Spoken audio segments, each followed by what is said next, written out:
Sometimes the cruelest thing people can do is make you hope when they've already decided to laugh. Cameron Carter knew that feeling as he sat alone at Bellamy's cafe during the lunch rush, wearing his only good shirt, waiting for a blind date his co-workers had arranged as a joke. A single father barely scraping by, he was their entertainment for the afternoon.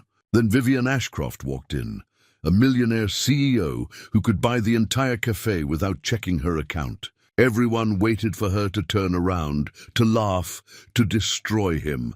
Instead, she sat down. She spoke with kindness. She saw him. What could a woman who had everything possibly want with a man who had nothing? Before we jump back in, tell us where you're tuning in from, and if this story touches you, make sure you're subscribed, because tomorrow I've saved something extra special for you.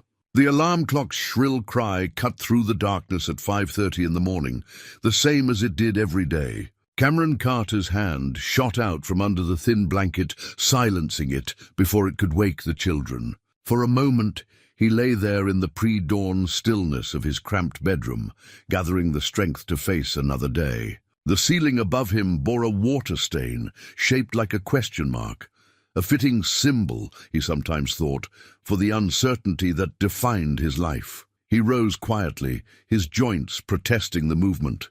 At 34, he felt older than his years, worn down by the weight of responsibility and worry. The apartment was cold. The landlord kept promising to fix the heating, but promises were cheap and repairs were expensive. Cameron pulled on his work clothes, thick canvas pants and a flannel shirt that had seen better days, and padded into the kitchen.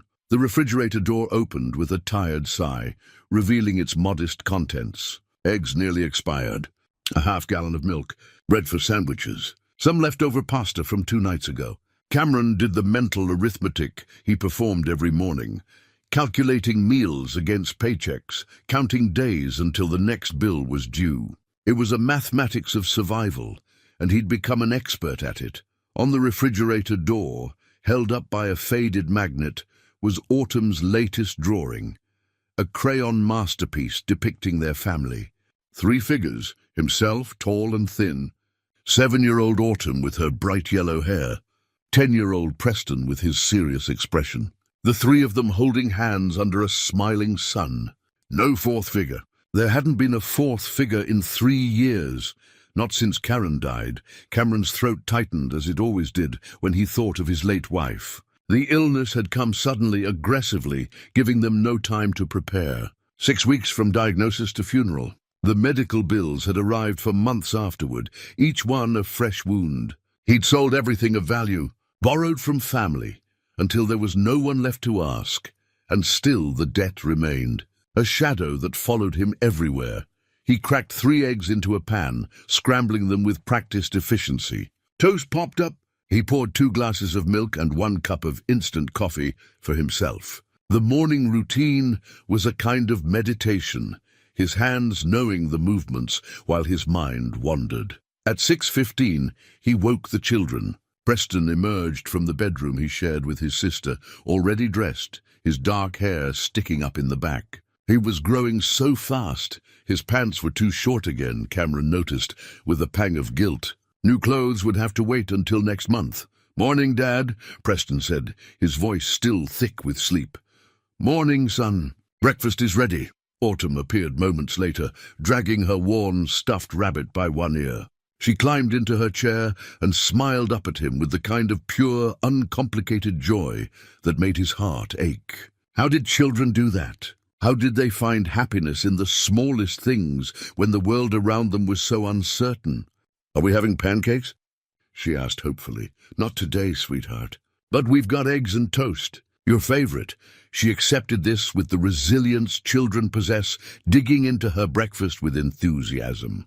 Preston ate more quietly, watching his father with an expression that seemed too old for his age. Sometimes Cameron worried that his son understood too much, saw too clearly the struggles his father tried to hide. They ate together in the small kitchen, the radio playing softly in the background. These morning moments were precious to Cameron. The 3 of them together before the day's demands pulled him away. He asked about school, about homework, about their plans. Preston had a math test, Autumn's class was learning about butterflies, normal childhood concerns, in an abnormal situation. At 7 o'clock, Cameron walked them down 3 flights of stairs to Mrs. Cordova's apartment. His neighbor, a widow in her 70s, watched the children before and after school for a price Cameron could barely afford but couldn't do without. She answered the door in her housecoat, her silver hair in rollers, her face creasing into a warm smile. "Good morning, mijos," she said, ushering the children inside. To Cameron she added quietly, "You look tired, hijo." "I'm fine, Mrs. Cordova, thank you. You work too hard." "A man needs rest, needs more than work." He nodded, not trusting himself to respond. Mrs. Cordova saw too much, cared too deeply. He kissed his children goodbye and headed out into the cold morning. The bus ride to the warehouse took 40 minutes, winding through neighborhoods that gradually shifted from struggling to industrial. Cameron stared out the window, watching the city wake up. Other passengers dozed or stared at their phones. Everyone lost in their own private struggles, their own quiet desperation. The distribution center loomed like a gray fortress, all concrete and corrugated metal. Cameron clocked in at precisely 7:55, as he did every morning. 5 minutes early, never late. His supervisor, Dennis Crawford, was a fair man who appreciated reliability. In a world of uncertainties, Cameron's dependability was something he could control. The warehouse floor was a cavern of shelves and pallets, forklifts beeping as they navigated the aisles. Cameron's job was simple but physically demanding, loading trucks, organizing inventory, moving boxes that grew heavier as the day wore on. His co-workers were a mixed group, some friendly, some indifferent, some actively cruel in the way that people sometimes are when they see someone struggling more than themselves. Bryant Moss and Garrett Tucker fell into that last category. They worked the same shift, 2 men in their late 20s who seemed to find endless entertainment in making Cameron's life harder. Small things mostly. Hiding his equipment, mocking his worn clothes, making jokes at his expense, just loud enough for him to hear. Cameron endured it because he had to, because he needed this job, because pride was a luxury he couldn't afford. That morning, Bryant approached him during the 10 o'clock break, his expression friendly in a way that immediately put Cameron on guard. "Hey, Carter," Bryant said, leaning against the break room vending machine. "Who got a minute? What do you need?" "Not need exactly. More like I've got something that might interest you." Cameron waited, wary. "My cousin, she's single, good-looking, works in the city. I showed her your picture from the company directory, and she thinks you're cute." Cameron blinked, certain he'd misheard. "Your cousin?" "Yeah, man. She wants to meet you." "How about lunch tomorrow? There's this cafe downtown, Bellamy's. Nice place. You interested?" Every instinct Cameron possessed screamed that this was wrong, that Bryant Moss didn't do favors, that there had to be a catch. But another part of him, the part that had been alone for 3 years, the part that remembered what it felt like to be wanted, whispered that maybe, just maybe, this was real. "I don't know," Cameron said slowly. "Come on, what have you got to lose?" "One lunch. If it doesn't work out, no harm done." Garrett appeared beside Bryant, grinning. "Do it, man. When's the last time you went on a date?" 3 years. 3 years, 2 months, and 16 days if he was counting, which he wasn't. Except he was. That evening, Cameron told his children about the invitation. They sat at their small kitchen table, the remains of dinner, spaghetti with jarred sauce, pushed aside. A date? Autumn's eyes went wide. "Like in the movies?" "Just lunch," Cameron clarified. "With someone I haven't met yet." Preston studied his father carefully. "Do you want to go?" "I'm not sure. Mama would want you to be happy," Autumn said with the certainty only a 7-year-old could possess. "She told me before she got really sick. She said if something happened to her, you should find someone to smile with." Cameron's eyes burned. "She said that to you?" Autumn nodded solemnly. "She made me promise to tell you when you were sad for too long." Across the table, Preston added quietly, "We're okay. Dad, we want you to be okay too." That night, after the children were asleep, Cameron stood on the small balcony of their apartment, looking out over the city lights. The cold air bit at his exposed skin, but he barely noticed. Karen's words, filtered through their daughter's memory, echoed in his mind. Find someone to smile with. He'd been surviving for 3 years. Surviving wasn't living. The next morning, Cameron did something he hadn't done in years. He used part of his emergency fund to buy a new shirt. Nothing expensive, just something from the discount store that didn't have frayed cuffs or faded patches. It was navy blue and fit reasonably well. In the changing room mirror, he barely recognized himself. By 11:45, he stood outside Bellamy's cafe, his heart hammering against his ribs. Through the large windows, he could see the lunch crowd, well-dressed professionals, couples laughing over salads, the hum of successful lives being lived. He didn't belong here, he knew it. Everyone would know it the moment he walked in, but he'd promised his children he'd try. He'd promised himself he'd stop just surviving. Cameron pushed open the door and stepped inside. The cafe hostess greeted him with a professional smile that didn't quite reach her eyes. Cameron mumbled something about meeting someone and gestured vaguely toward the dining area. She nodded and returned to her podium, already dismissing him.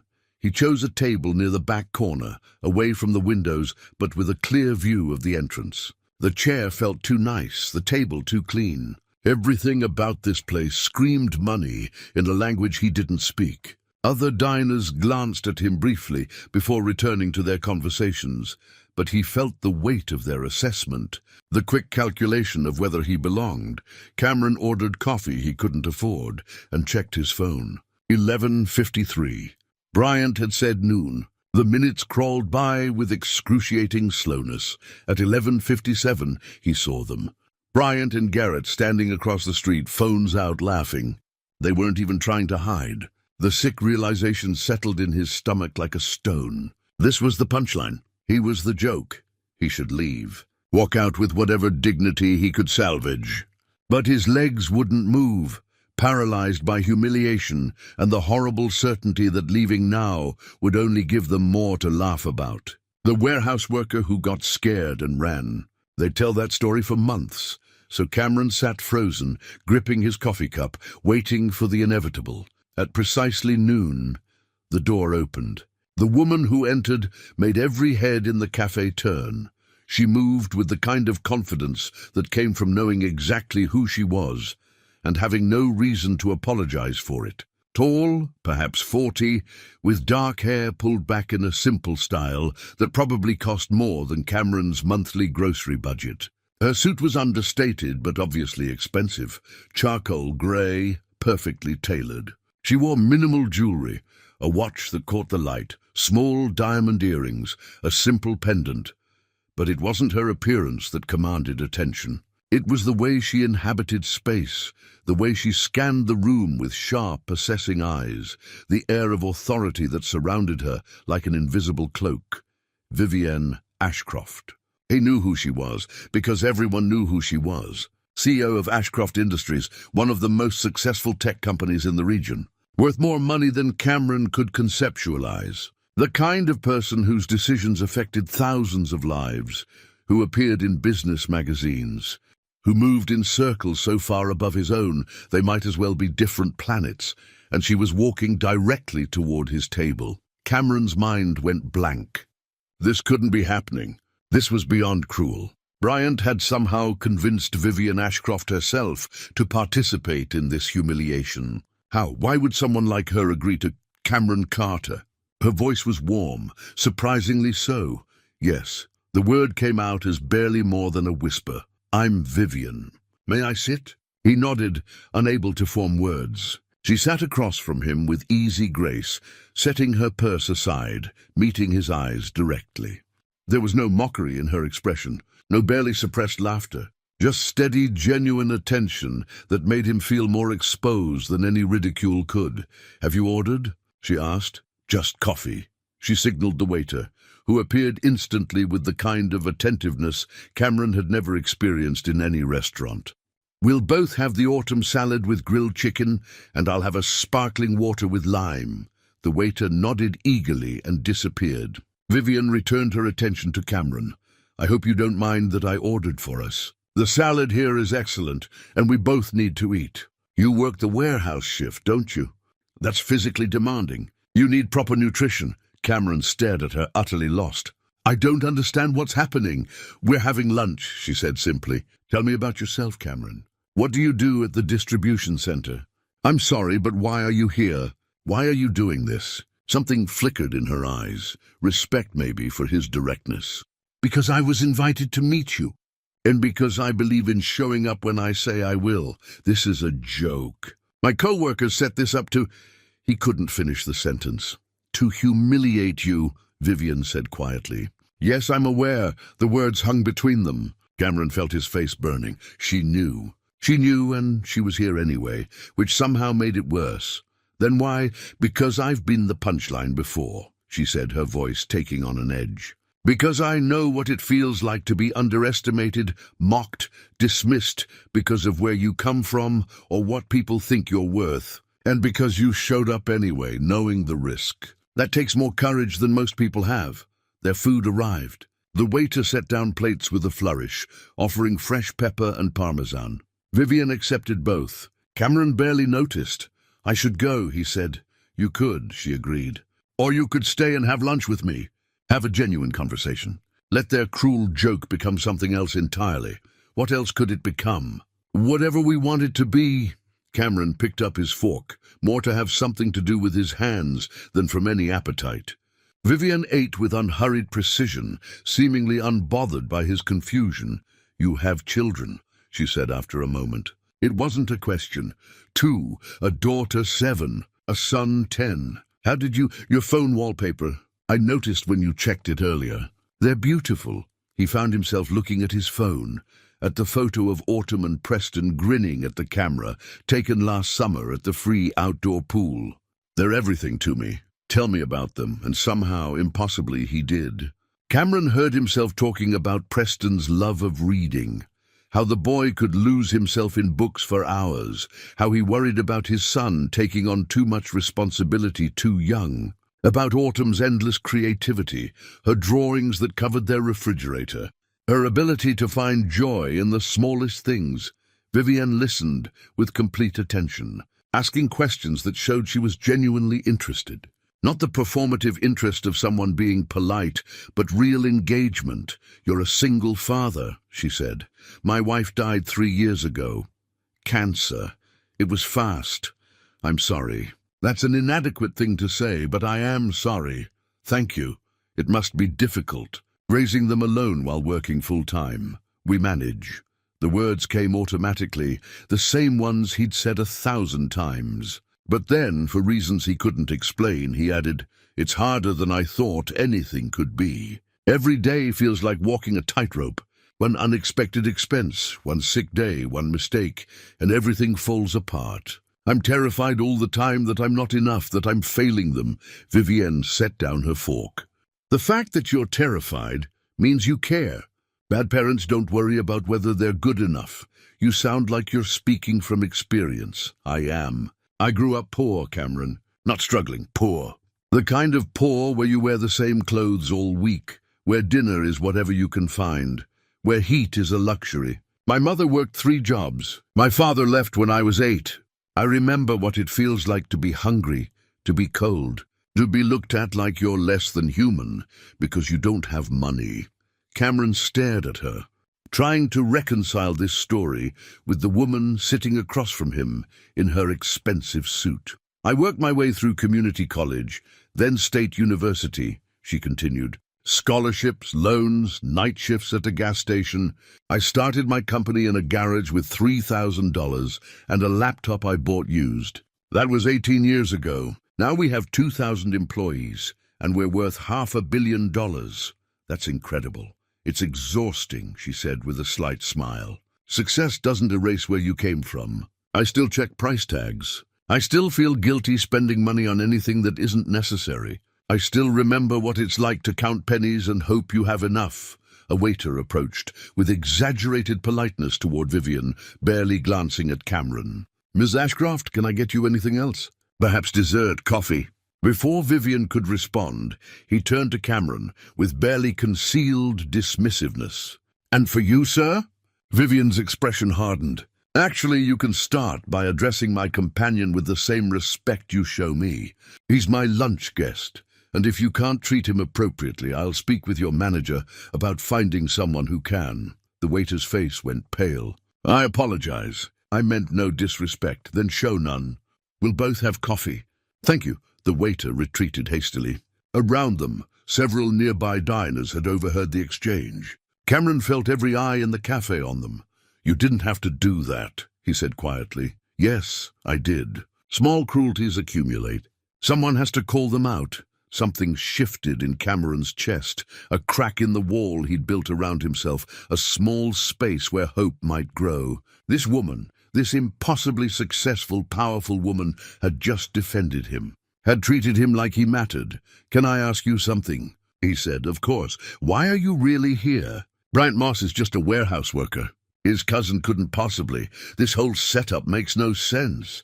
Vivienne was quiet for a moment, considering. "I heard about this little prank through some connections.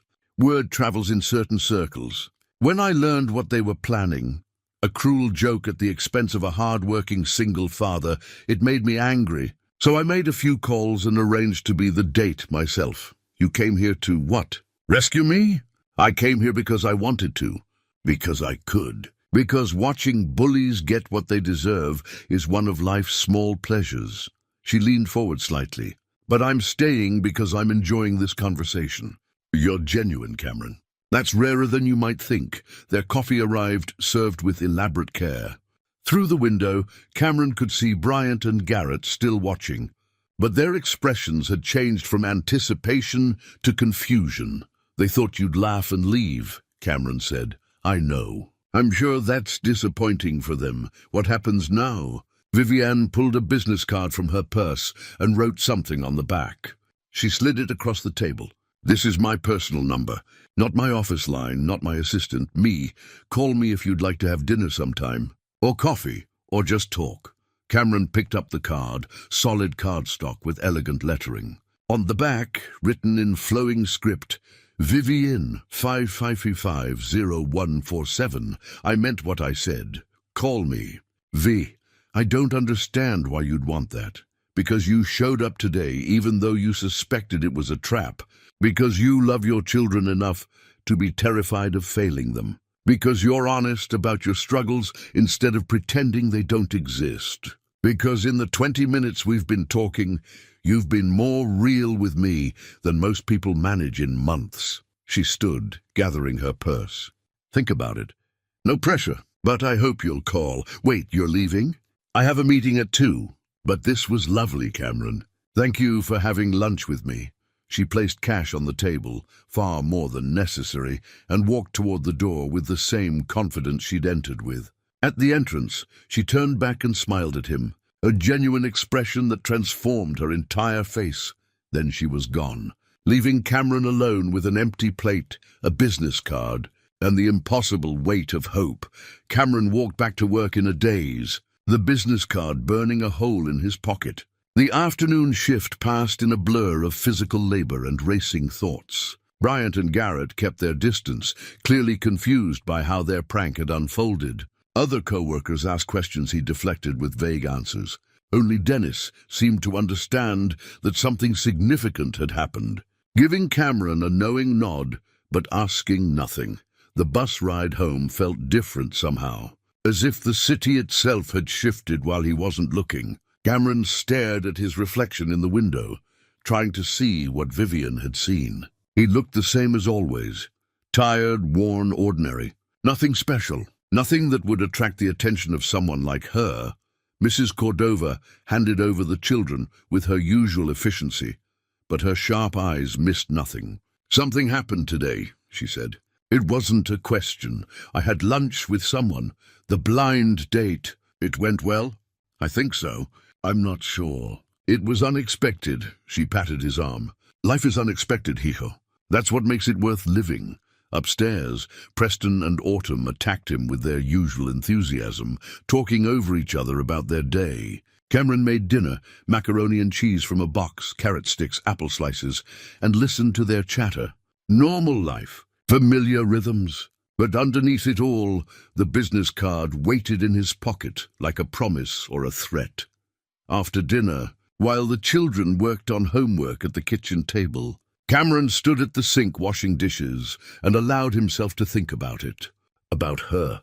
Vivienne Ashcroft had spent her lunch hour with him, a warehouse worker she'd never met, because she'd wanted to disrupt a cruel joke. She'd defended him to a waiter. She'd shared her own story of poverty and struggle. She'd given him her personal number. None of it made sense. People like her didn't do things like this. Did they? Dad? Preston's voice cut through his thoughts. You're washing the same plate over and over. Cameron looked down. His son was right. He rinsed the plate and set it in the rack. Sorry, mind wandering. Are you thinking about your date? Autumn asked, not looking up from the picture she was coloring. How did you get a funny look on your face, like when you're trying to solve a hard problem out of the mouths of children. Cameron dried his hands and sat down at the table with them. Can I ask you both something serious? They looked up, suddenly attentive. Serious conversations were rare in their house, reserved for important matters. If I started spending time with someone, a woman, how would you feel about that? Preston considered the question carefully, his expression thoughtful. Is she nice? Yes, very nice. Does she make you smile? Autumn added. She did today, yes. Then we want you to see her, Preston said with the certainty of someone much older. You've been sad for a long time, Dad. We see it even when you try to hide it. If someone makes you smile, that's good. Autumn nodded vigorously. Mama would want you to be happy. She told me so. Remember? Cameron's throat tightened. I remember, sweetheart. Then you should call her, Preston said practically. That's what people do when they like each other, right? They call? That is what people do, yes. So do it. What's the worst that could happen? Everything, Cameron thought. I could let myself hope and have it destroyed. I could build something and watch it crumble. I could fail at this the way I've failed at so many things, but he didn't say any of that. Instead, he helped Autumn with her spelling words and checked Preston's math homework. And later, after they were both asleep, he sat on the small balcony in the cold night air and stared at the business card. 3 days passed. The card remained in his wallet, untouched. Cameron went to work, came home, took care of his children, and tried not to think about the weight of the decision before him. But the weight didn't diminish. If anything, it grew heavier with each passing hour. At the warehouse, Bryant and Garrett's confusion had curdled into resentment. They'd been robbed of their punchline, made to look foolish in front of their co-workers. Small acts of sabotage began. Cameron's equipment would go missing, his assignments would be mixed up, his break times would be accidentally shortened. Nothing he could prove or report, but enough to make every day a little harder, Dennis noticed. On Thursday afternoon, he pulled Cameron aside in the loading bay. They're making trouble for you. It's nothing I can't handle. Maybe, but you don't have to handle it alone. If they do anything actionable, you tell me. Understood? Thank you. Dennis studied him for a moment. Whatever happened at that lunch, you look different. Less heavy. Don't let them take that from you. That evening, Mrs. Cordova was waiting when Cameron came to collect the children. She ushered Preston and Autumn into her living room with cookies and cartoons, then turned to Cameron with her hands on her hips. 3 days, she said. Excuse me. You've been carrying that card around for 3 days, taking it out, looking at it, putting it back. Either call the woman or throw it away. This limbo is making you crazy. How do you know about Preston is worried about you? He tells me things. Smart boy, that one. He says you want to call, but you're scared. Cameron sighed. Of course I'm scared. Look at me, Mrs. Cordova. Look at my life. What do I have to offer someone like her? What do you have to offer? Her eyes flashed. You have kindness, integrity, love for your children, the courage to keep going when everything is hard. Don't insult yourself by thinking money is all that matters. It's not just money. It's everything. We're from different worlds. So were my husband and I, she said quietly. He was educated from a good family. I was a housemaid who barely finished school.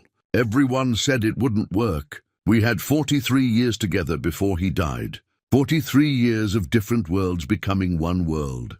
That's different. No, Hee-ho. It's exactly the same. Love doesn't care about backgrounds. It cares about what's here. She tapped his chest. And here. She tapped his temple. If this woman gave you her number, she sees something worth knowing. Don't insult her judgment by deciding for her what she should want. That night, after the children were asleep, Cameron stood on the balcony and dialed the number before he could change his mind. It rang 3 times. He almost hung up. Hello? Vivian's voice was warm, slightly distracted. It's Cameron. Cameron Carter. From the cafe, Cameron. The distraction vanished, replaced by genuine pleasure. I'm so glad you called. I was beginning to think you wouldn't. I almost didn't. I wasn't sure if you really meant it. I wouldn't have given you my personal number if I didn't mean it. I'm particular about who has access to me outside of work. I just find it hard to believe that you'd want to, that someone like you would be interested in someone like me. There was a pause. When she spoke again, her voice was gentle but firm. Cameron, I need you to stop thinking in terms of someone like you and someone like me. We're both just people. I happen to have made money, and you happen to be struggling financially right now. Those are circumstances, not character traits. They don't define our worth. Easy to say when you're on the winning side of those circumstances. Fair point, she conceded. But I remember what it's like on the other side. I remember shame and fear and the constant weight of not having enough. I remember people treating me like I was less than human because I couldn't afford nice things. So when I look at you, I don't see poor warehouse worker. I see a man who's fighting for his children, who shows up even when things are hard, who's honest about his struggles. That's worth more than any bank account. Cameron found himself without words. On the other end, he could hear soft sounds, papers rustling, the clink of a glass. Are you working? He asked. I was reviewing some contracts. Nothing urgent. I'd much rather talk to you. I don't want to interrupt. Cameron, you called my personal line. That means you're not an interruption. You're a choice I'm making. Now I have a question for you. Okay, would you like to have dinner with me? Or if dinner feels like too much, we could meet for coffee. Or take a walk. Whatever you'd be comfortable with, his heart hammered. A walk. Could we just walk? In Riverside Park, maybe? This Sunday afternoon? That sounds perfect. 2 o'clock? Yes, 2 o'clock. It's a date then. A real one this time, not a prank. After they hung up, Cameron stood on the balcony for a long time, staring at the city lights. Hope was a dangerous thing. It made you vulnerable. It set you up for devastation if things went wrong. But it also made you feel alive in a way that mere survival never could. Sunday arrived both too quickly and not fast enough. Cameron changed shirts 3 times before settling on a simple blue button-down, the same one he'd bought for the cafe. Preston watched this process with barely concealed amusement. You look fine, Dad. Stop fussing. I'm not fussing. You are absolutely fussing, Autumn added from the doorway. But you look handsome. Like a prince in a story. I'm nobody's prince, sweetheart. You're our prince, she said with the absolute certainty of a 7-year-old. And maybe you'll be her prince too. Riverside Park was nearly empty on a chilly October afternoon. Dead leaves skittered across the paths, and the bare trees stood like sentinels against the grey sky. Cameron arrived early, his hands shoved in his jacket pockets. His breath visible in the cold air. Vivian appeared exactly at 2. Dressed casually in jeans and a dark green sweater that made her eyes seem impossibly bright. She wore her hair down for the first time, falling past her shoulders in soft waves. She looked younger somehow, more approachable, though the aura of confidence remained. Hi, she said, smiling. Hi. They started walking without discussion, falling into step beside each other. For a while, neither spoke, content to simply move together through the quiet afternoon. It was Vivian who finally broke the silence. Tell me something nobody knows about you. That's a serious question for a first real date. I don't believe in wasting time. Life's too short for small talk when you could be having real conversations. Cameron thought about it. I wanted to be a teacher once. History, specifically. I loved learning about how people lived in different times, how societies changed, how individuals could shape the course of events. I was going to college for it when I met Karen. Then she got pregnant with Preston, and we got married, and teaching school on a teacher's salary with a family to support seemed impractical. So I took warehouse work instead. Good pay, steady hours, benefits, practical. Do you regret it? Sometimes. Mostly, I regret that I didn't find a way to do both. But I don't regret Preston or Autumn. They're the best things I ever did. You could still teach. It's not too late. It is when you're 34 with no degree, 2 kids, and barely enough money to make rent. True, she said thoughtfully. But circumstances change. The impossible becomes possible. The door you think is closed sometimes opens. They walked in silence for a moment. Then Cameron asked, "What about you? Tell me something nobody knows." "I'm lonely," Vivian said simply. "I have everything I thought I wanted: success, money, respect, influence. I sit in boardrooms and make decisions that affect thousands of lives. People seek my advice, my approval, my investment. But at the end of the day, I go home to an empty penthouse, eat dinner alone, and wonder what the point of it all is. I built an empire, but I have no one to share it with." "You were married before," Cameron said. "It wasn't a question. For 6 years. He was a colleague, someone I met while I was still building the company. Smart, ambitious, charming. Everything seemed perfect at first. But as the company grew, as I became more successful, he became more resentful. Every promotion, every achievement, every milestone became a source of tension. He wanted me to be successful, but not more successful than him. When I wouldn't make myself smaller to accommodate his ego, he left. I'm sorry. Don't be. It taught me something important. Some people love who you are, and some people love who they need you to be. The trick is finding someone who loves the real you, not the version they've constructed in their head. They walked past a playground where a few families watched their children climb and swing. Cameron thought about Preston and Autumn, about the life they'd built from the wreckage of Karen's death. Small and imperfect, but theirs. "Your children must be wonderful," Vivian said, following his gaze. "They're everything I never knew I needed. Preston is so serious sometimes, so much older than his years. He tries to take care of me, which breaks my heart because he shouldn't have to. And Autumn, she's pure light. Even on the worst days, she finds reasons to smile. I'd like to meet them. If you're comfortable with that." "Not now, not yet, but eventually." Cameron's chest tightened. This was real. She was talking about the future, about integrating into his life, meeting his children. The weight of it was almost overwhelming. "I'd like that too," he said quietly. "But I need to be careful. They've lost so much already. I can't bring someone into their lives unless I'm sure. Unless you're sure I'll stay," Vivian finished.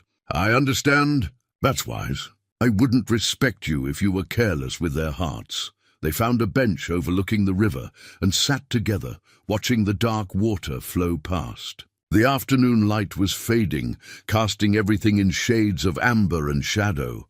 "Can I ask you something difficult?" Cameron said, "Always. Why me, really? I know what you said at the cafe about courage and honesty.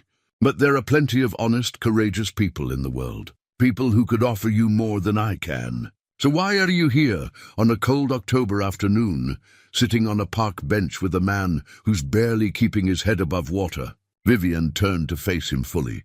"Because when I walked into that cafe, expecting to disrupt a cruel joke, I saw you sitting there alone. And you looked terrified but determined, like you'd decided to face the firing squad with your eyes open. That took my breath away. Then we talked, and you didn't try to impress me or pretend to be something you weren't.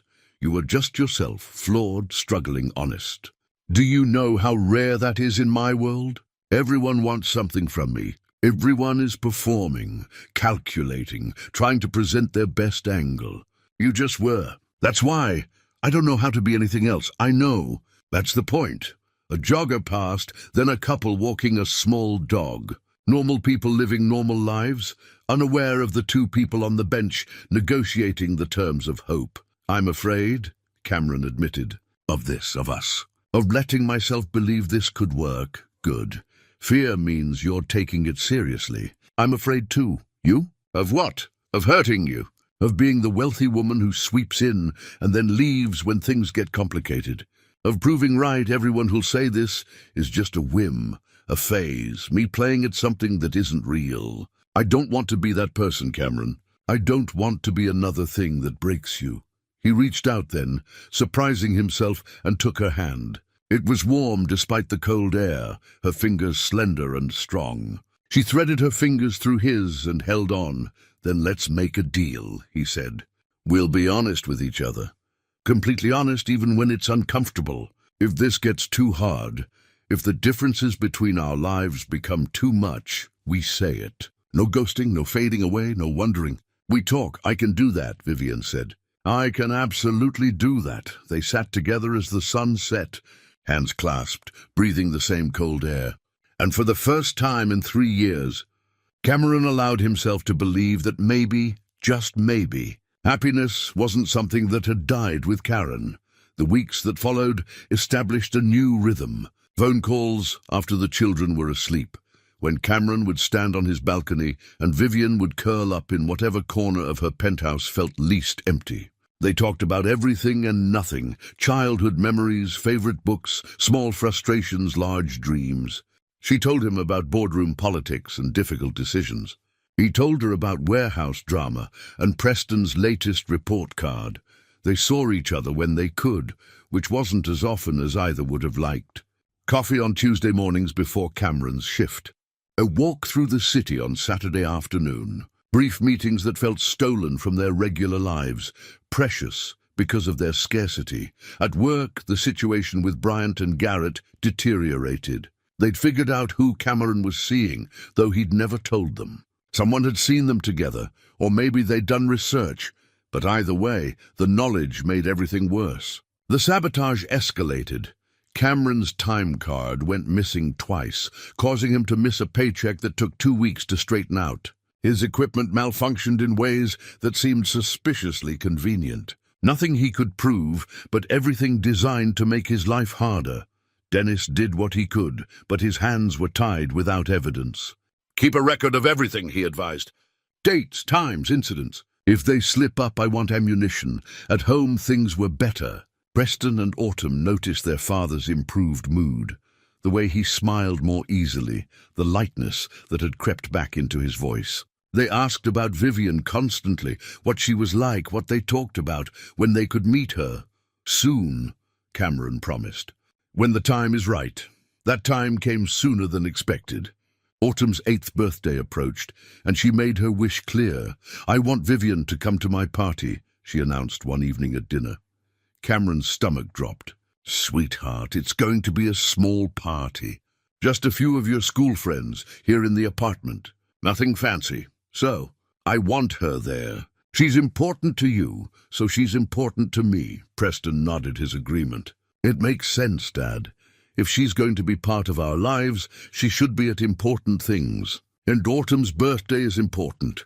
Cameron couldn't argue with that logic, even as anxiety twisted in his gut. The apartment was tiny, shabby, despite his best efforts to keep it clean. The party would be modest. A homemade cake, pizza from the cheap place down the street, decorations from the dollar store. Vivienne lived in a penthouse and made decisions worth millions. How could he invite her into this world of barely enough? But Autumn's hopeful face made the decision for him. That night he called Vivian. I need to ask you something, and I want you to be honest if it's too much. Okay, she said carefully. Autumn's birthday is next Saturday. She wants you to come to her party. But it's going to be at our apartment, and it's not going to be anything like what you're used to. It's going to be 8-year-olds running around a cramped space, eating cheap pizza and too much cake. If that's not something you want to do, I completely understand, Cameron, Vivian said gently. What time should I be there? You don't have to. What time? 2 o'clock. I'll be there. And Cameron, please stop assuming I'm going to judge you for not having money. I remember being poor. I remember what really matters. It's not the size of the apartment or where the pizza comes from. It's being there for the people you care about. I care about you, which means I care about your children. I'll be there. After they hung up, Cameron stood on the balcony and wondered how he'd gotten so lucky, and how long luck could possibly last. Saturday arrived with the chaos that birthday parties inevitably bring. Cameron had cleaned the apartment until it gleamed, rearranged furniture to create more space, and baked a cake from a box mix that Autumn had decorated with enough frosting and sprinkles to constitute a separate food group. 6 of Autumn's classmates arrived, along with their parents, who eyed the modest apartment with expressions ranging from polite interest to barely concealed pity. Mrs. Cordova came bearing tamales and wisdom. Preston helped organize games while trying to maintain his dignity as the older brother. At 2:15, there was a knock on the door. Cameron opened it to find Vivian standing in the hallway, dressed in jeans and a simple sweater, holding a large wrapped box and looking slightly nervous. "Hi," she said. "Hi, come in." She stepped inside, and Cameron watched as she took in the small space, the worn furniture, the toys in the corner, the crayon drawings taped to the walls, the general chaos of a children's birthday party in progress. Her expression didn't change. No judgment, no surprise, just warm interest. Autumn spotted her immediately. "You came!" she shrieked, running over and wrapping her arms around Vivian's waist. Vivian set down the present and returned the hug with natural ease. "Of course I came. I wouldn't miss your birthday." "Happy birthday, Autumn. Is that for me?" Autumn pointed to the wrapped box. "It is. Should we add it to the present table?" "Can I open it now?" "That's up to your dad." All eyes turned to Cameron. He nodded, unable to speak past the lump in his throat. Autumn tore into the wrapping paper with the enthusiasm of an 8-year-old, revealing a large art set, watercolors, colored pencils, sketch pads, brushes, everything a young artist could want. It was thoughtful and perfect, and probably cost more than Cameron's monthly grocery budget. "It's perfect," Autumn breathed. "Thank you, thank you, thank you." "Your dad told me you love to draw," Vivian said. "I thought you might enjoy having some proper supplies." The party continued. Vivian helped serve pizza, played party games with the children, and cleaned up spilled juice without hesitation. She talked easily with Mrs. Cordova about recipes, and with the other parents about schools and neighborhoods. She was warm, engaging, and completely at ease. Preston approached her during a quiet moment. "Are you my dad's girlfriend?" Cameron nearby froze. But Vivian answered with perfect honesty. "I'm someone who cares about your dad very much, and I hope we'll keep getting to know each other better." "What do you think about that?" Preston considered this seriously. "I think if you make him happy, then I'm glad you're here." "That's a very mature perspective." "Someone has to be mature around here," Preston said with a small smile. "Dad tries, but sometimes he needs help. I've noticed that. Maybe we can help him together." After the party wound down and the guests left, Vivian stayed to help clean up. She washed dishes while Cameron dried, working in comfortable silence, while the children played with Autumn's new art supplies in the living room. "Thank you for coming," Cameron said. "And for the gift. It was too generous, but it was perfect. She's a sweet child." "They both are. You've done an amazing job with them. I'm just trying not to screw them up too badly. You're doing much better than that." Vivian dried her hands and turned to face him. "Cameron, I need to tell you something." His stomach clenched. Here it came. The realization that this was too much, too complicated, too far from her world. "My company is in the middle of a major merger. The next few months are going to be intense. Long hours, constant meetings, a lot of stress. I'm going to have less time than I want. But I need you to know that doesn't mean I'm losing interest or pulling away. It just means my job is demanding right now." Relief flooded through him. "I understand. You don't have to apologize for working. I know, but I wanted to be clear. No wondering, remember? We promised honesty. We did." He took a breath. "While we're being honest, things at work are getting worse. Bryant and Garrett are making my life difficult. Nothing I can prove, but it's constant. Do you want me to—" "No," he said firmly. "I don't want you to fix it. I need to handle it myself. I just wanted you to know." She studied him for a moment, then nodded. "Okay, but if it gets worse, if they cross a line, you tell me. Deal?" "Deal." That evening, after Vivian left and the children were asleep, Cameron looked at the new lunchbox he'd bought Preston with money from his latest paycheck. Not the cheapest option, but a decent one that would last. Small improvements. Small steps forward. The beginning of hope turning into something real. 3 months into their relationship, Cameron could no longer deny what was happening. He was falling in love with Vivian Ashcroft. The realization came quietly one Tuesday morning as he watched her laugh at something Preston had said during a phone call, her face lighting up with genuine delight. It terrified him. Love meant vulnerability. Love meant stakes. Love meant the possibility of devastating loss, and he'd already been through that once.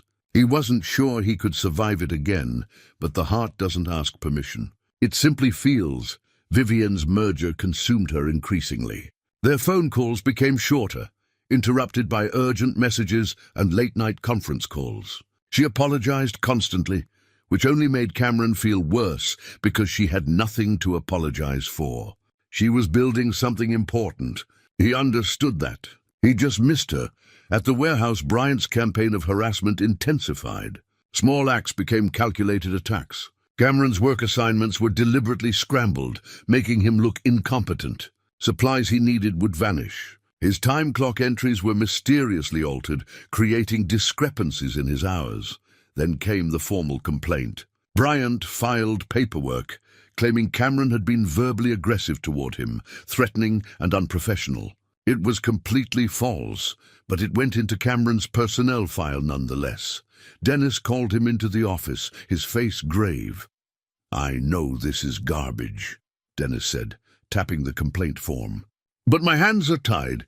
There's no witnesses either way, no proof. It becomes your word against his, and the company has to take all complaints seriously. And so what does this mean?" "It means you're on notice.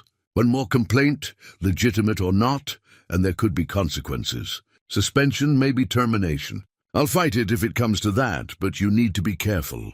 Cameron left the office feeling like the walls were closing in. He couldn't afford to lose this job.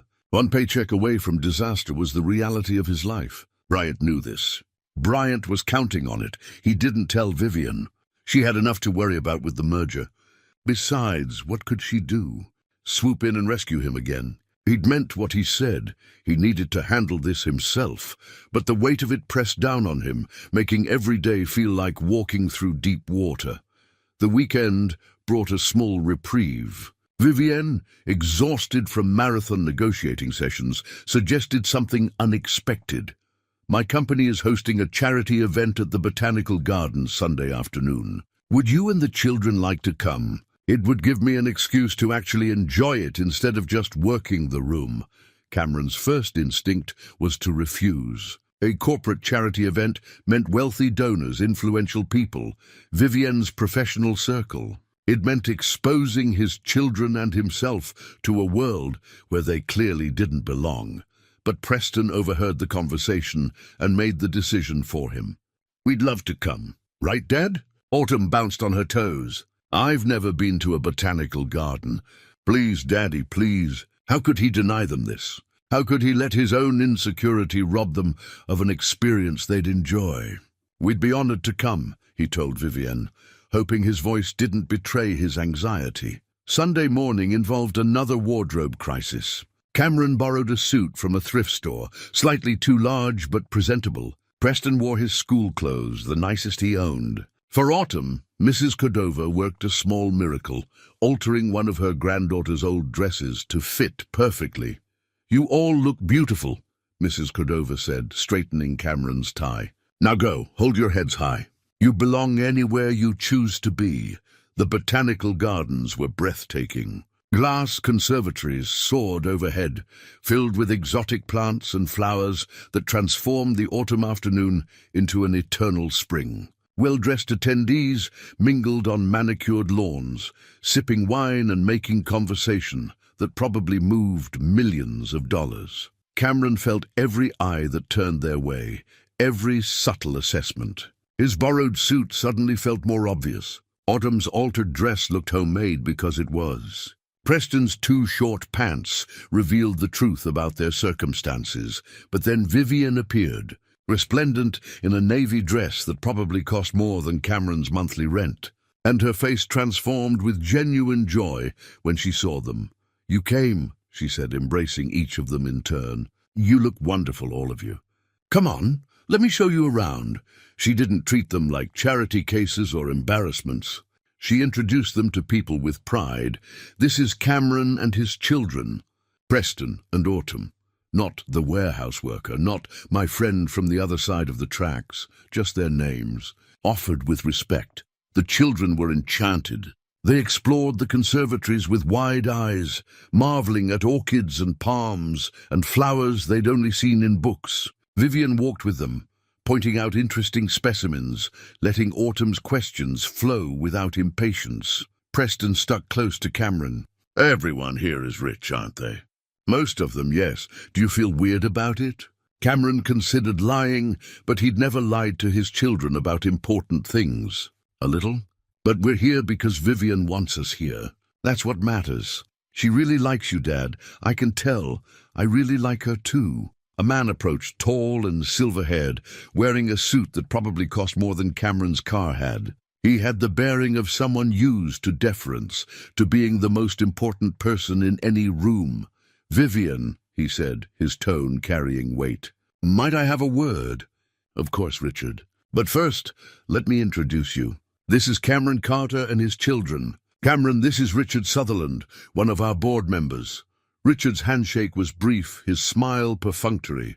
Cameron recognized the look in his eyes, the swift calculation, the assessment, the dismissal. He'd seen it 1,000 times before. "Charming," Richard said, though his tone suggested anything but. To Vivienne, he added, "When you have a moment, we should discuss the Henderson proposal." "I'll find you in a bit," Vivian said pleasantly. After Richard left, she turned to Cameron with an apologetic expression. "I'm sorry. He can be—" "It's fine," Cameron interrupted. "I've dealt with worse." But later, as they sat on a bench watching the children examine a butterfly garden, Richard's words reached them from a nearby group of executives. "I don't know what Vivian's thinking, bringing him here. It's one thing to have a fling, but parading him around at a company event. It looks unprofessional." Cameron's jaw tightened. Vivian heard it too. She stood, and for a moment Cameron thought she might confront them. Instead, she took his hand. "Come on, let's get some food. The catering here is actually quite good. You don't have to pretend you didn't hear that. I'm not pretending anything. Richard Sutherland is a narrow-minded snob who peaked in 1987. His opinion means nothing to me. It means something to your board. My board trusts my judgment. And my judgment is that you're worth 100 Richards." She squeezed his hand. "Don't let small-minded people make you feel small." They collected the children and made their way to the catering tent. The food was indeed excellent, far better than anything Cameron usually ate. Autumn declared the chocolate-covered strawberries the best thing she'd ever tasted. Preston methodically tried one of everything, his face serious as he evaluated each option. Vivian stayed with them, ignoring the subtle and not-so-subtle attempts by other attendees to pull her into conversations. She laughed at Cameron's stories, played a spontaneous game of tag with Autumn, and discussed books with Preston with genuine interest. As the afternoon wore on, Cameron realized something. Yes, they came from different worlds. Yes, there would always be people like Richard who judged them. But here, in this moment, none of that mattered. What mattered was Vivian choosing to spend her time with them. What mattered was his children's happiness. What mattered was the feeling in his chest when she looked at him, like he was enough, exactly as he was.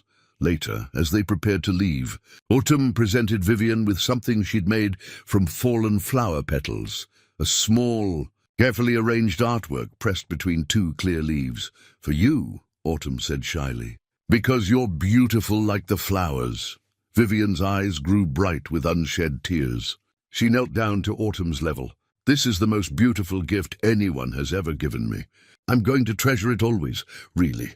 Even though you probably have expensive art and stuff. Especially because I have expensive art. This is better because it came from your heart." That night, after the children were asleep, Cameron stood on his balcony and called Vivian. "Thank you for today," he said. "The kids had an amazing time. I had an amazing time. Your children are extraordinary, Cameron.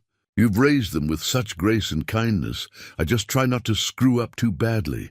You're doing more than that. You're giving them a foundation of love and integrity. That's worth more than anything money can buy." She paused. "Cameron, I need to tell you something. I'm falling in love with you. I've been falling for a while now, but today made it clear. Watching you with your children, seeing how you navigate a world that hasn't been kind to you with such dignity, I'm in love with you. I needed you to know that." Cameron's breath caught. The words he'd been afraid to say, afraid to even think too loudly, suddenly felt safe. "I'm in love with you too," he said quietly. "It terrifies me, but it's true." "Why does it terrify you?" "Because I've lost someone I loved before. Because happiness feels temporary. Because I keep waiting for this to end." "Then let's make a promise," Vivian said. "Let's promise that if this ends, it won't be because we gave up without fighting for it. Let's promise to be brave enough to believe this is real." "I can promise that." "Good, because I'm not going anywhere, Cameron Carter. You're stuck with me." After they hung up, Cameron looked at his reflection in the dark window. A man in love, a man with hope, a man who'd forgotten what it felt like to believe in tomorrow. He went inside, checked on his sleeping children, and allowed himself to imagine a future that included all four of them together. It was the best dream he'd had in years. The rejection letter arrived on a Tuesday morning, thin and impersonal. Cameron stared at it over his coffee, the words blurring together into one clear message. Not good enough. It was the fourth rejection in 2 months. Warehouse supervisor positions, logistics coordinator roles, anything that might offer better pay and more stability. He had the experience, the work ethic, the recommendations from Dennis. But he lacked the credentials, the degree, the certifications, the formal education that opened doors he couldn't access.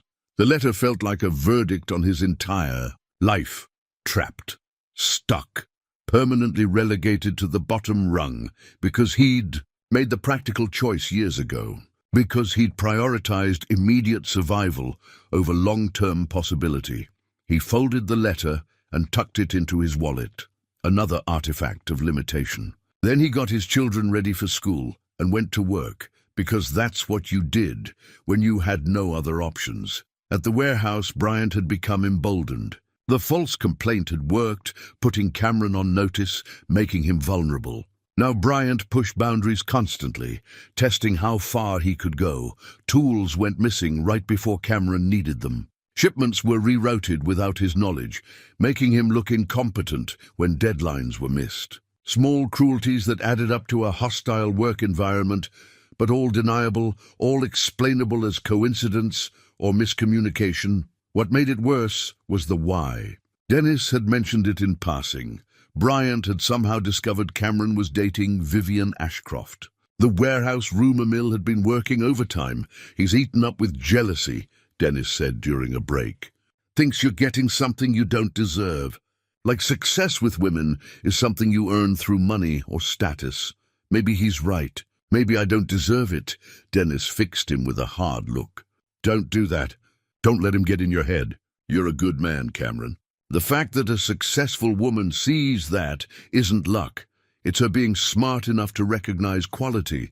But the doubt crept in anyway, especially during the long afternoons when Vivian was unreachable, trapped in meetings that ran late into the evening. The merger was reaching its critical phase. She was exhausted, stretched thin, fighting battles Cameron couldn't help with.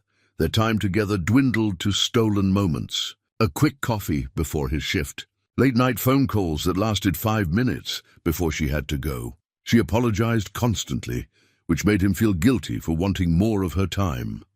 One Friday evening, she invited him to her penthouse for dinner. The children were having a sleepover at Mrs. Cordova's apartment, a special treat that both excited them and made Cameron nervous about imposing on his elderly neighbors. Generosity. The penthouse was everything Cameron had imagined, and nothing like it. Yes, it was luxurious. Floor-to-ceiling windows overlooking the city, furniture that probably cost more than his annual salary, art on the walls that he recognized from magazines. But it also felt empty, impersonal, like a hotel room that someone lived in but never made home. I know, Vivian said, reading his expression. It's too much. I bought it because I could, because it was supposed to mean I'd made it. But I've never felt comfortable here. It's beautiful. It's lonely. She led him to the kitchen, surprisingly modest given the rest of the space. I thought we could cook together. I'm tired of restaurants and takeout. I want something normal. They made pasta with vegetables, working side by side in the gleaming kitchen. Cameron chopped tomatoes, while Vivian managed the sauce, and for a little while they were just two people making dinner together. Not CEO and warehouse worker, not rich and poor, just themselves. Over dinner the conversation turned serious. Tell me what's really going on, Vivian said. You've been different lately, distant. Cameron set down his fork.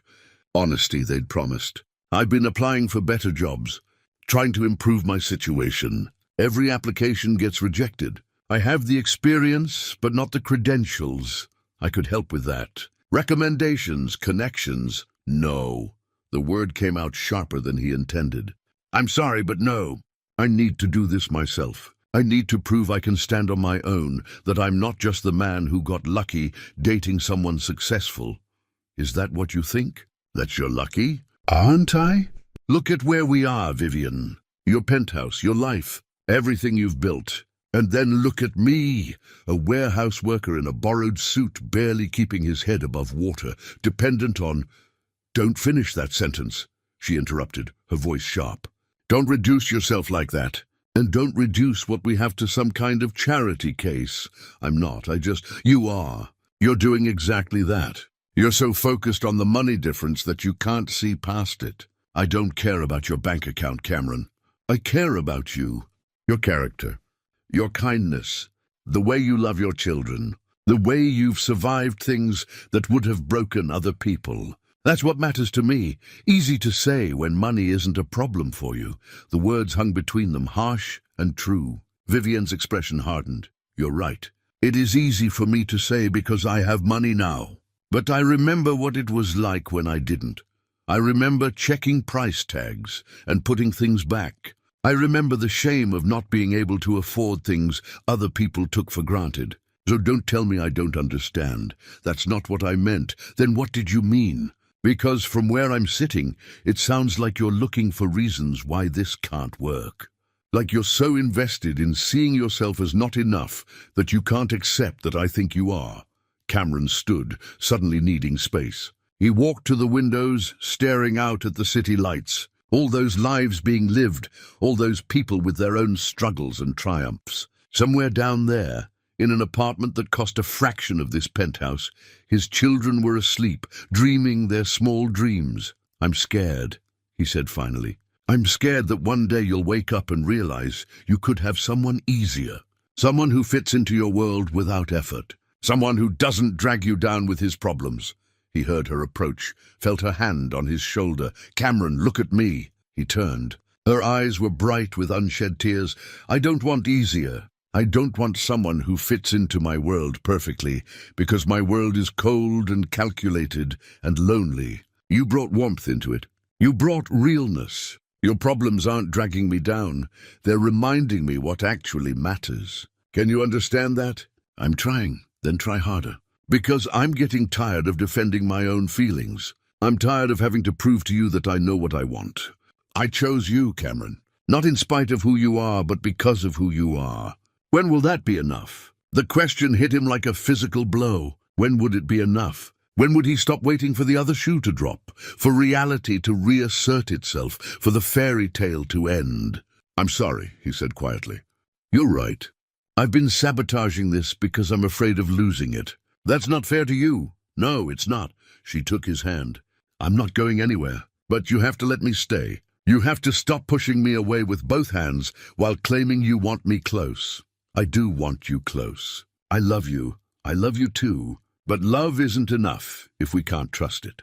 If you can't trust me, or trust yourself, or trust that this is real, then we have a problem. They stood together by the windows, the city sprawling below them, infinite and indifferent.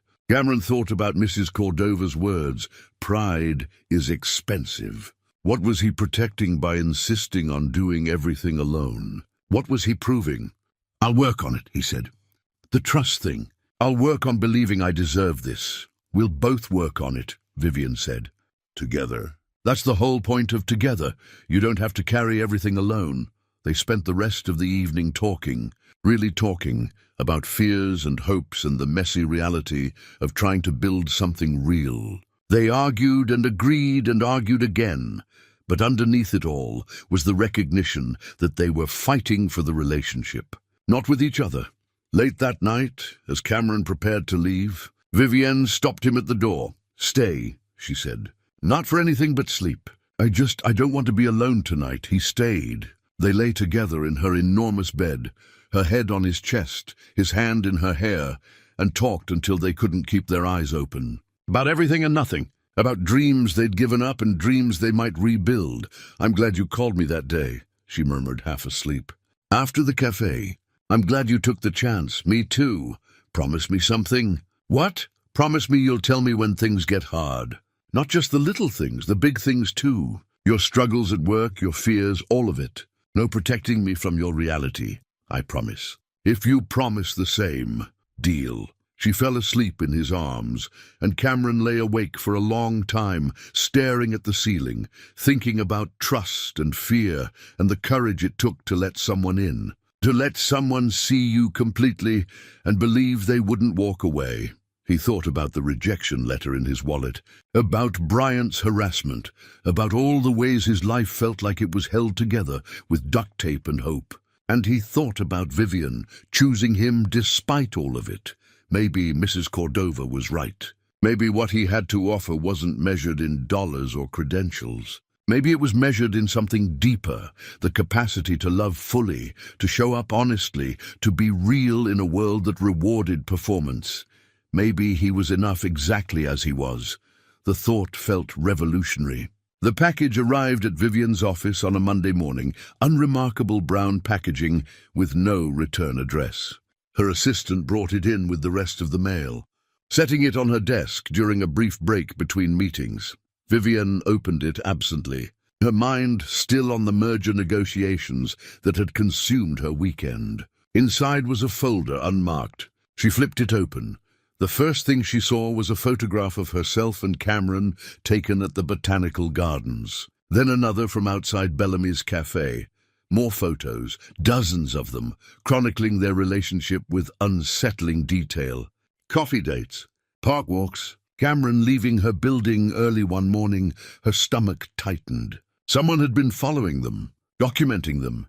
Beneath the photos were documents, printed social media posts, supposedly from Cameron, talking about targeting wealthy women. Messages that appeared to show him researching her before their blind date. A timeline that suggested the entire relationship had been calculated, premeditated. It was all fabricated, obviously blatantly fake to anyone who knew the truth. But to someone who didn't know Cameron, someone predisposed to doubt, it might look convincing. The final page was a typed note. "Thought you should know what kind of man you're involving yourself with." A concerned party. Vivian's hands shook with rage. This was calculated, cruel, and designed to destroy something real. She immediately called her head of security. "I need you to trace the origin of this package. I want to know who sent it, where it came from, everything." But even as she made the call, she knew the real problem wasn't the package itself. It was where else these fabrications might go. Her board. The media. Competitors looking for leverage during the merger. The second call came an hour later from Richard Sutherland, requesting an emergency board meeting. Her stomach dropped. The boardroom felt hostile when she entered. 8 faces, most neutral, but Richard's expression was carefully concerned in a way that set her teeth on edge. "Vivian, thank you for making time," Richard began. "We've received some troubling information regarding your personal life and its potential impact on the company. Let me guess, an anonymous package full of fabricated evidence?" His eyebrows rose. "You've seen it?" "I received the same package." "It's fake, Richard. Anyone with basic computer skills could create those documents." "Perhaps," he said carefully, "but the optics are concerning. You're dating a warehouse worker who I met and chose to be with. My personal life is my business. Normally, yes. But during a sensitive merger, board members are expressing concern about judgment, about potential scandals. We can't afford distractions. Another board member, Patricia Langford, spoke up. What Richard means is that some of us worry about how this looks. Not the relationship itself, but the timing, the appearance of vulnerability. Vivienne looked around the table, reading faces. Some sympathetic, some uncertain. Richard clearly pushing an agenda. This wasn't about protecting the company. This was about control.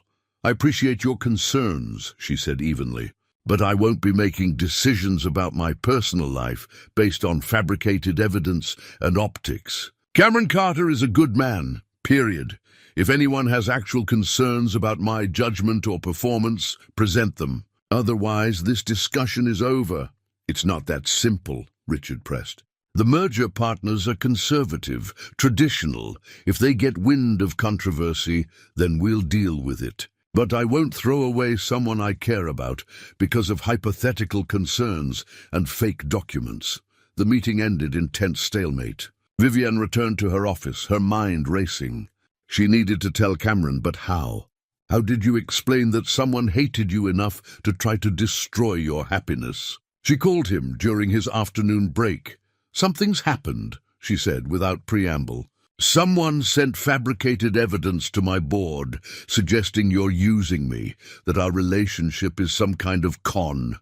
Silence on the other end. Then quietly, who would do that? I don't know yet. But Cameron, I need you to know I don't believe any of it. Not for a second. This is someone trying to manipulate me, and it won't work. Maybe it should. What? Maybe they're right about the optics. Maybe I am a liability to you right now. The merger is important. Don't, she interrupted. Don't you dare suggest we end this to make things easier. We promised to fight for this, remember? But if it costs you your company, it won't. I'll handle the board. I just needed you to know this is happening. After they hung up, Cameron sat in the break room, staring at nothing. Someone hated him enough to fabricate an entire conspiracy. Someone wanted to destroy what he'd found with Vivienne. The cruelty of it was staggering.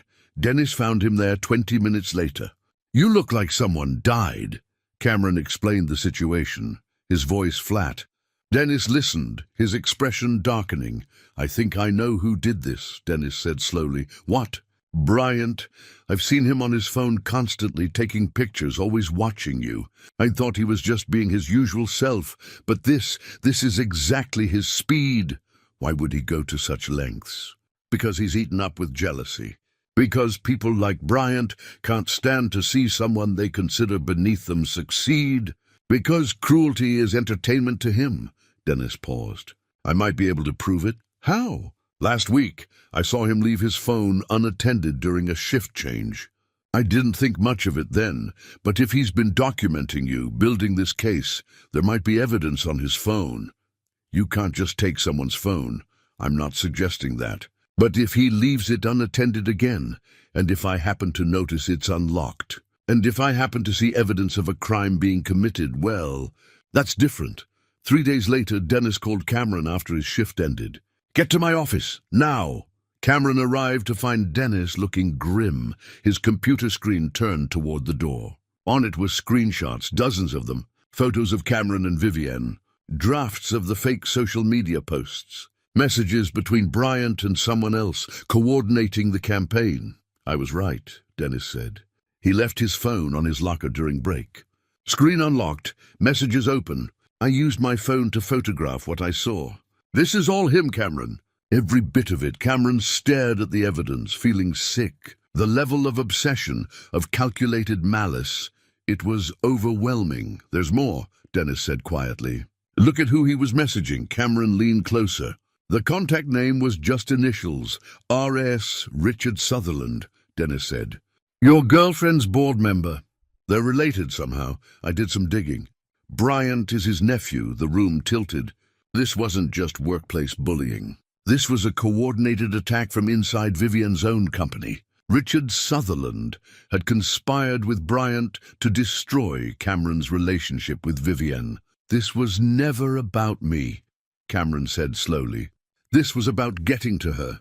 About undermining her looks that way. The question is, what do you do with this information? Cameron thought about it. He could expose Bryant, get him fired, maybe even press charges. But that would bring attention, scrutiny. It would make everything public, potentially affecting Vivian's merger even more. Or he could stay silent, let Vivian handle it her way, protect her from the ugliness. But then he remembered their promise. No protecting each other from reality? Complete honesty, he called Vivian immediately. I know who sent the package. And it's worse than we thought. He explained everything. Bryant's obsession, the documented harassment, the connection to Richard Sutherland, the conspiracy that went all the way to her boardroom. Vivian listened in silence. When he finished, her voice was cold steel. Send me everything Dennis found. Every screenshot, every piece of evidence. What are you going to do? What I should have done the moment this started. I'm going to end this permanently. Vivian, wait. If you go after Richard now during the merger, then I go after him during the merger. I won't let him use my company as a weapon against me. I won't let him destroy what we have because he thinks I should stay in my lane. This could blow up. It could cost you everything. And staying silent could cost me you. I know which loss I can't survive. Cameron felt something crack open in his chest. She was choosing him. Actively, consciously choosing him over the safe path, over the easy solution. What do you need from me? He asked. Tomorrow, don't go to work. Call in sick. Come to my office at 10. Bring Dennis if he's willing. We're going to confront the board with everything, and I want you there. No more protecting you from my world. We do this together. After they hung up, Cameron sat with Dennis in the small office, processing. She wants us both there tomorrow. At a board meeting, Dennis whistled low. That's bold. That's very bold. Is it crazy? Baby. But sometimes crazy is the only sane response to injustice. Dennis leaned back in his chair. I'll go. Someone needs to represent the working people who get crushed by rich men's games. Cameron called Mrs. Cordova to arrange childcare for the next day. Then he called Preston and Autumn to say goodnight. Listening to their innocent chatter about school and friends and the small dramas of childhood. I love you both so much, he said, when they were done talking. We love you too, Daddy, Autumn said. Are you okay? You sound sad. I'm not sad, sweetheart. Just thinking about important things. Is everything going to be okay? He thought about the board meeting tomorrow, about confronting Richard Sutherland and his nephew's cruelty, about standing up in front of wealthy, powerful people and demanding justice. I think so, he said. I think everything is going to be okay. And for the first time in a long time, he actually believed it. That night, Cameron took out his wallet and looked at the rejection letter he kept there, a reminder of his limitations, of doors that remained closed. Then he threw it away. Some doors stayed closed, but others were about to blow wide open. Tomorrow would decide which kind of door they were standing in front of. Cameron woke at dawn, after barely sleeping. The borrowed suit from the botanical gardens hung on his door, pressed and ready. Today, he would walk into a boardroom full of millionaires and demand accountability. The thought made his stomach churn. He made breakfast for the children mechanically, his mind elsewhere. Preston watched him with concerned eyes. You're nervous about something, his son observed. I have an important meeting today. With Vivian's company. Are you in trouble? No, but some people have been causing trouble for us, and today we're going to deal with it. Autumn reached across the table and patted his hand. You'll do good, Daddy. You're brave. If only he felt brave. Mostly he felt terrified. Mrs. Cordova arrived early to take the children to school. She looked at Cameron's face and nodded knowingly. Today is the day, then. Today is the day. Remember, Hijo, you have every right to be in that room. Every right to defend yourself and the woman you love. They're just people. Rich people, yes, but still just people who eat and sleep and worry like everyone else. Thank you. Go. Stand tall. Make them remember that dignity doesn't come from a bank account. Cameron met Dennis outside Ashcroft Industries at 9:45. The building was glass and steel, soaring into the sky, the kind of place that screamed success and power. They both stared up at it. Ever been in a place like this? Dennis asked. Once. To pick up Vivian for dinner. Use the service entrance. Today we use the front door. They did. The lobby was marble and chrome, echoing with the footsteps of well-dressed professionals. The security guard checked their names against a list, made a call, then directed them to the executive elevators. Vivian met them on the 15th floor. She was dressed for battle, a sharp black suit, her hair pulled back severely, her expression calm, but her eyes burning with purpose. "Thank you for coming," she said, shaking Dennis's hand before turning to Cameron. "Are you ready?" "No, but I'm here. That's all that matters." She led them to a small conference room. "The board meeting starts at 10:30. Richard doesn't know you're coming. He thinks this is just about the merger status. What's the plan?" Dennis asked. "I present the evidence. I explain the conspiracy. I demand Richard's resignation and Bryant's immediate termination. Then I let the board decide if they trust my judgment or his manipulation, and if they choose him." Cameron asked quietly. Vivian met his eyes. "Then I walk away. The company, the merger, all of it. I won't stay somewhere that rewards this kind of behavior." "You can't mean that." "I absolutely mean it. I built this company, Cameron, but I won't let it destroy who I am. Some things matter more than success."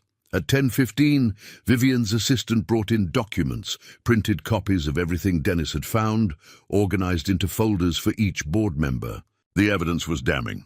Photos, messages, the coordination between Bryant and Richard, the fabricated documents traced back to Bryant's computer. Cameron held the recording device Dennis had brought, small and unobtrusive. Dennis had recorded Bryant's confession days earlier, getting him to brag about teaching that warehouse nobody his place. Insurance, in case the screenshots weren't enough. At 10:30, they walked into the boardroom.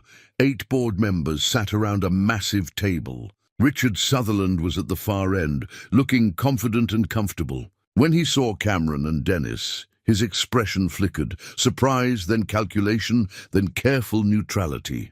"Vivian," he said smoothly, "I wasn't aware we were having guests at this meeting." "Last-minute addition," she replied, taking her seat at the head of the table. "Everyone, this is Cameron Carter and Dennis Crawford. They're here because what we're discussing today involves them directly." Patricia Langford, the board member who'd shown sympathy before, leaned forward. "What's this about, Vivian?" 2 weeks ago, this board received fabricated evidence suggesting Cameron was using me. Anonymous, designed to undermine my judgment during a critical merger. Today, I'm here to show you where that evidence came from and who orchestrated it. She began distributing the folders. Board members opened them, faces registering shock as they saw the contents. These screenshots come from Bryant Moss's phone, an employee at the distribution center where Cameron works. Bryant is Richard Sutherland's nephew. She let that sink in. He's been systematically harassing Cameron for months. When Cameron and I began seeing each other, that harassment escalated into a coordinated campaign to destroy our relationship. Richard stood. "This is absurd. You're basing serious accusations on stolen information from a phone, information that was observed in plain sight by a supervisor during a workplace investigation." Dennis interrupted. "I was investigating harassment complaints. What I found was criminal conspiracy. And there's more," Vivian continued. She nodded to Cameron, who pressed play on the recording device. Bryant's voice filled the room, bragging about the prank, the setup, how he'd gotten his uncle to help put that nobody in his place, how they'd fabricated evidence together, how they'd planned to force Vivian to choose between her company and her relationship. The recording ended. Silence filled the boardroom. Patricia spoke first. "Richard, is this true? I was protecting the company." "That's not what I asked. Did you conspire with your nephew to fabricate evidence against Cameron Carter?" Richard's jaw tightened. "The relationship was inappropriate. She needed to see reason. So yes," Patricia said flatly. "You decided your CEO's personal life was your business. You decided to manipulate her using lies and manufactured evidence during a merger that could make or break this company." Other board members were nodding, expressions ranging from anger to disgust. "Richard," Vivian said quietly, "you're done. I want your resignation by end of business today. And I want your nephew terminated immediately. You can't force me out. Actually, she can, Patricia said. You just admitted to conspiracy and fraud. What you did could open this company to lawsuits. You're a liability now, Richard. A massive one, another board member spoke up. I move for immediate suspension pending investigation. Seconded. The vote was swift. 7-1, Richard abstaining. His face went red, then white. You're making a mistake, he said, gathering his things. All of you. She's choosing a warehouse worker over the good of this company. She's choosing integrity, Patricia said. Something you clearly don't understand. Please leave. Richard left, his footsteps echoing in the sudden silence. Vivian looked around the table. I apologize for bringing this to you during the merger, but I won't apologize for defending myself and someone I care about. Don't apologize, Patricia said. You did the right thing. We should have listened better from the start. The meeting continued, but Cameron barely heard it. They'd won.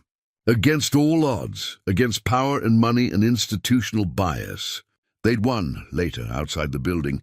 Cameron and Dennis stood in the autumn sunshine. That was something, Dennis said. That was everything. What happens now? Cameron thought about his children, about Vivian, about the future that had seemed impossible just hours ago. Now we live. The boardroom felt different after Richard left. Lighter somehow, as if a poisonous presence had been removed. The remaining board members turned their attention to Vivian with new respect.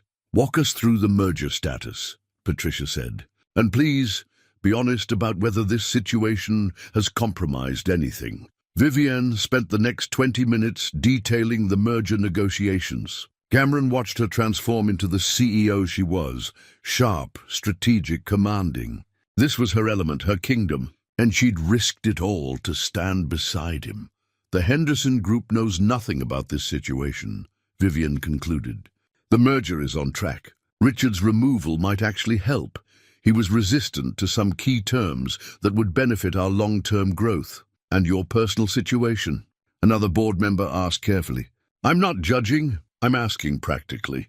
Will this become a media issue? It might, Vivian acknowledged. But I won't hide it. Cameron is part of my life. If that's a problem for the merger partners, we'll address it directly. Patricia nodded. Honesty is the best approach, though I'd suggest getting ahead of any potential stories. Control the narrative before someone else does. The meeting adjourned with handshakes and reassurances. Cameron and Dennis were thanked for their courage in coming forward.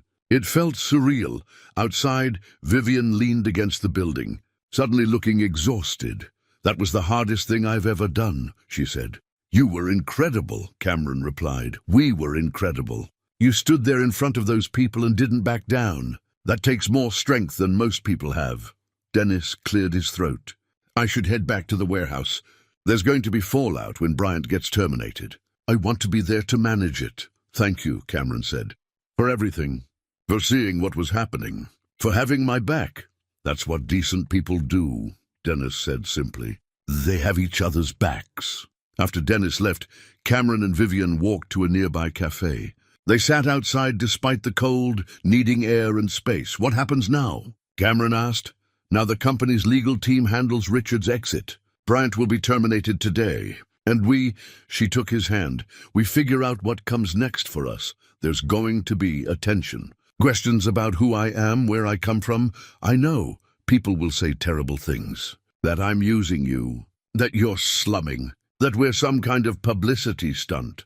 Let them say it. I know the truth. You know the truth. That's what matters. Cameron looked at their joined hands, hers smooth and manicured, his calloused from warehouse work. Two different worlds, literally touching. I love you, he said. But I'm terrified this is just the beginning of the fight, not the end. It probably is, Vivian agreed. But I'd rather fight alongside you than have peace without you. That's what love is, Cameron. It's choosing someone even when it's complicated. Especially when it's complicated. His phone buzzed. A text from Dennis. Bryant escorted out by security. Causing scene. Might want to keep distance from warehouse for a few days.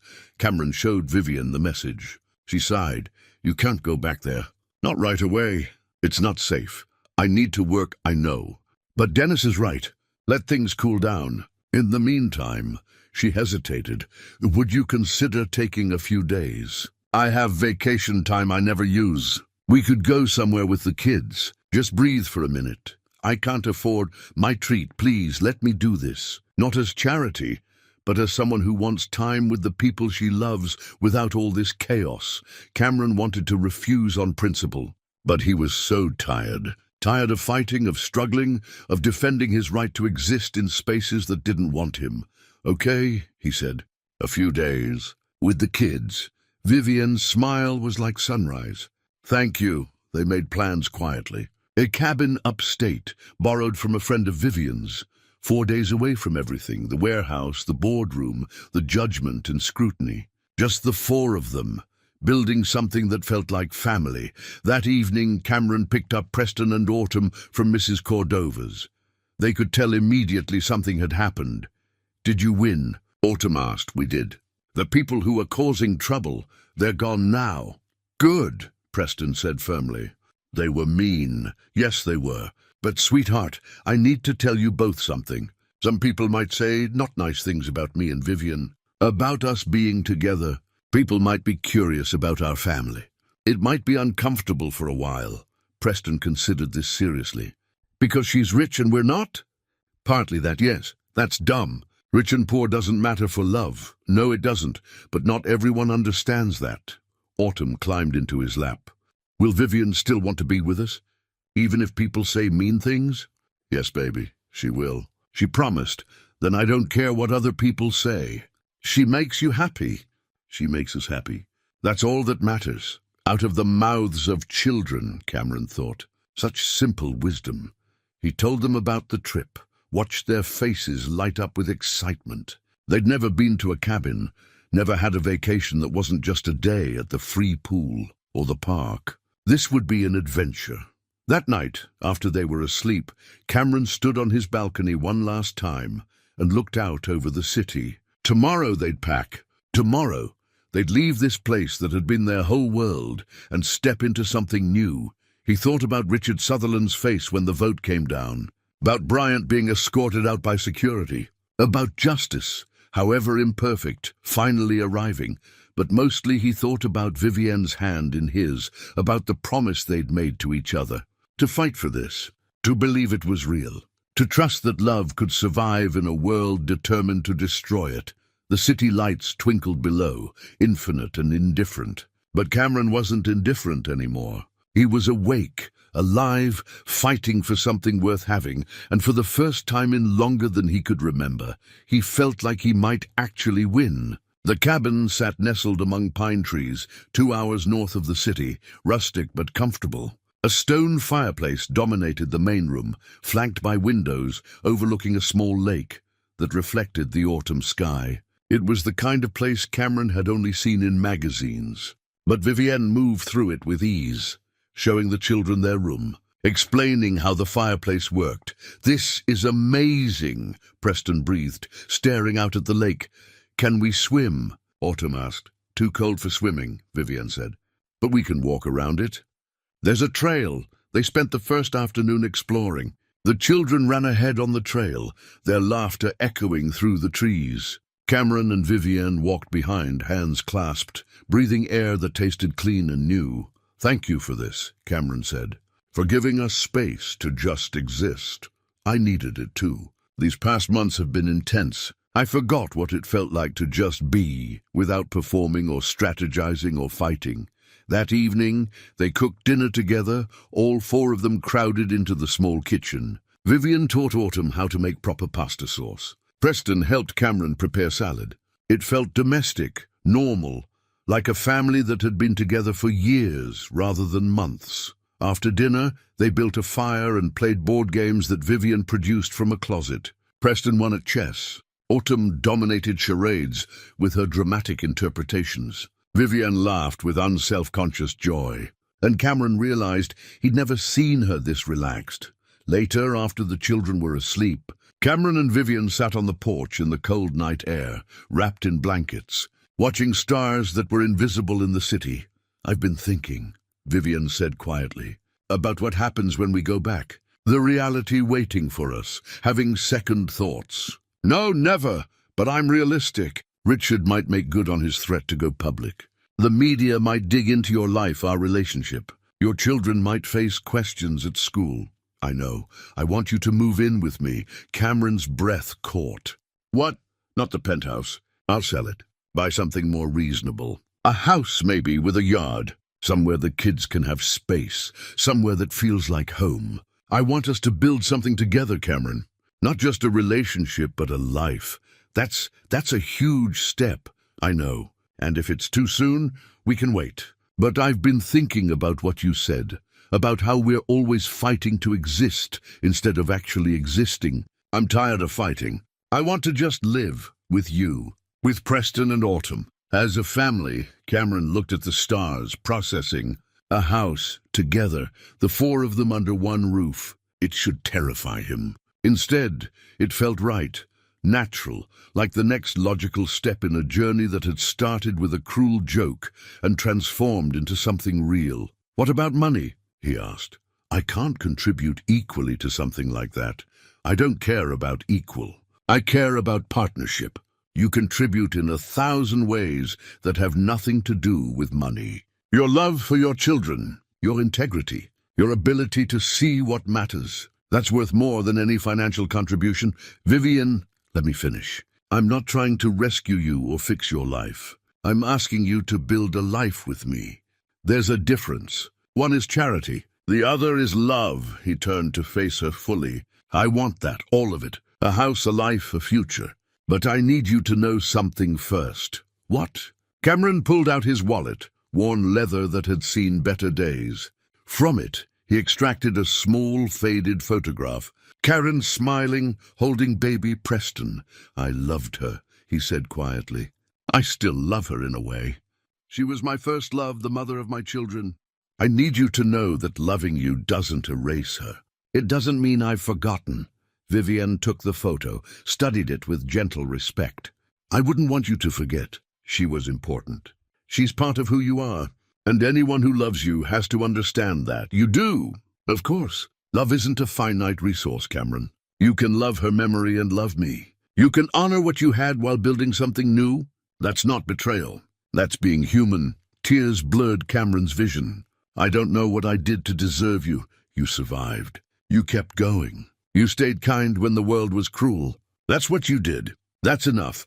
They sat together in the cold, making plans. Practical ones, about schools and neighborhoods and how to blend their lives. About telling the children, about making it official, about facing whatever came next as a unit, rather than as two people fighting separate battles. Inside, Preston woke and padded to the window. He saw his father and Vivian on the porch, talking intently, and smiled. Then he returned to bed, knowing without being told that everything was going to be okay. The next morning, they told the children over breakfast. Autumn squealed with delight, already planning her room.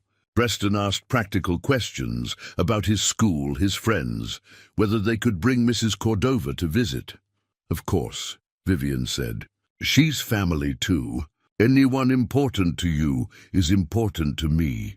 They spent the rest of their time at the cabin being a family, walking trails, playing games, talking about dreams and fears and the future stretching ahead. The children warmed to Vivienne completely, no longer treating her as Dad's girlfriend, but as someone who belonged with them. On the last evening, Autumn drew a picture, the four of them standing in front of a house holding hands. She gave it to Vivienne solemnly. For our new home, she said. So you remember we're a family now. Vivian's eyes filled with tears. I'll treasure this forever. That night, after the children slept, Cameron and Vivian made love for the first time, tender, meaningful, sealing promises spoken and unspoken. Afterward, they lay tangled together, talking about everything and nothing until sleep claimed them. The next morning, they packed and prepared to return to the city, to reality, to whatever challenges awaited. But they returned together, united, no longer two separate people trying to bridge an impossible gap, but a family figuring out how to build something lasting. As they drove back, Cameron looked in the rearview mirror at his children dozing in the back seat, then at Vivienne beside him. and felt something he hadn't felt in years. Peace, not the absence of struggle, but the presence of hope. The certainty that whatever came next, they would face it together, and that made all the difference. 6 months later, Cameron stood in the backyard of their new house, watching Preston teach Autumn how to throw a baseball. The house wasn't a mansion, just a modest 3-bedroom in a good school district, with a yard big enough for the children to play. But it was theirs. All of theirs. The merger had gone through successfully. Richard's departure had actually smoothed negotiations, as Patricia predicted. Vivian's company was stronger than ever, and she'd promoted from within to replace the board seat. Someone younger, someone who understood that the world was changing. Cameron had finally found his footing professionally. A logistics company, impressed by Dennis's recommendation and Cameron's years of experience, had offered him a supervisor position with benefits and room for advancement. The pay was better, not executive level, but enough to contribute meaningfully to household expenses. Enough to feel like a partner rather than a dependent. Dennis had been promoted to warehouse manager, inheriting the role with enthusiasm and fairness. They spoke every week, grabbing coffee when schedules allowed. Some friendships, forged in difficult times, lasted forever. Mrs. Cordova visited every Sunday for dinner, official grandmother to children who needed one. She'd cried when they'd asked her to be part of their new family configuration, said yes through tears, and never missed a week.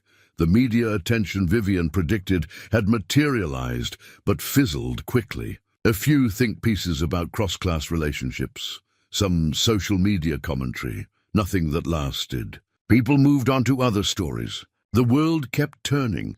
Bryant had attempted to sue for wrongful termination, but the case was dismissed when the evidence of his harassment and fabrication came to light. Last Cameron heard, he'd moved to another state. Good riddance. Richard Sutherland had tried to salvage his reputation, giving interviews about being pushed out unfairly. Nobody believed him. The business community had its own form of justice, and being exposed as a conspirator against your own CEO was a permanent stain. But those were old stories, old battles. Today was about something new.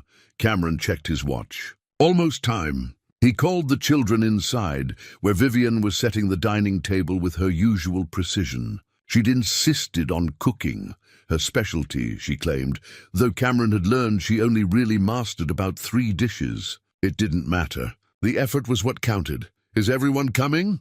Autumn asked, bouncing on her toes. Everyone, Vivian confirmed. Mrs. Cordova, Dennis and his wife, even Patricia from the board. She wanted to meet the family properly. This feels like a big deal, Preston observed, too perceptive as always.